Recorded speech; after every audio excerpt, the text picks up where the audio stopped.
Doctor Agarwal's கண் மருத்துவமனை இலவச கண் பரிசோதனையை வழங்குகிறது. Book appointment now.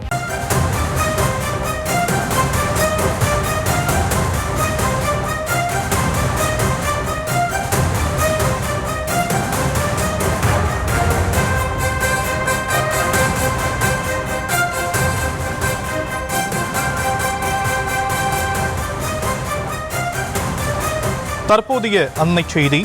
உங்களுடன் ஸ்டாலின் முகாமில் பெறப்பட்ட மனுக்கள், சிவகங்கை வைகை ஆற்றில் மிதந்து வந்த விவகாரம் தொடர்பாக விசாரணைக்கு ஆட்சியர் உத்தரவிட்டிருக்கிறார். அது குறித்தான அண்மை செய்தியை நாம் பார்த்து வருகிறோம். வைகை ஆற்றில் பொதுமக்கள் கொடுத்த உங்களுடன் ஸ்டாலின் மனுக்கள் கண்டெடுக்கப்பட்ட சம்பவம் தமிழகம் முழுவதும் அதிர்வலையை ஏற்படுத்தி இருக்கக்கூடிய நிலையில் இந்த ஆற்றில் மிதந்து வந்த மனுக்கள் தொடர்பாக ஆட்சியர் உத்தரவு பிறப்பித்திருக்கிறார் விசாரணைக்காக.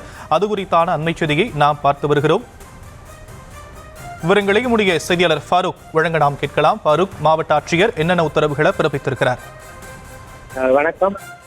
தற்போது சிவகங்கை மாவட்டம் திருக்கோணம் வைகை ஆற்றில் உங்களுடன் ஸ்டாலின் என்ற முகாமில் பொதுமக்கள் கொடுத்த மனுக்கள் இன்று வைகை ஆற்றில் மிதந்ததை பார்த்து அதிர்ச்சி அடைந்த பொதுமக்கள் அந்த மனுக்களை சேகரித்து இந்த தகவலானது மாவட்ட ஆட்சித்தலைவருக்கு தெரிவிக்கப்பட்டது.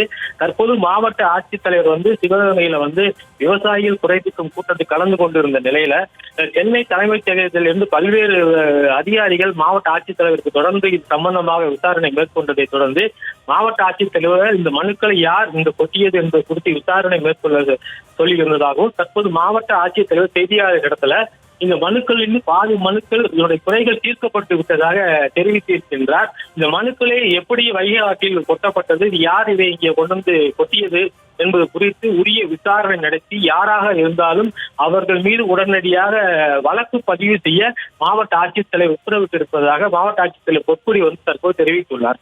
இதனால் அந்த பகுதியில மனுக்களை பெற்ற அதிகாரிகள் மத்தியில பெரும் கலக்கத்தை ஏற்படுத்தியிருக்கிறது இந்த சம்பவம்.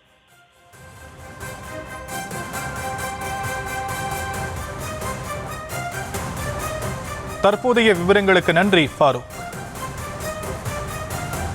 டாக்டர் அகர்வால்ஸ் கண் மருத்துவமனை இலவச கண் பரிசோதனையை வழங்குகிறது. Book appointment now.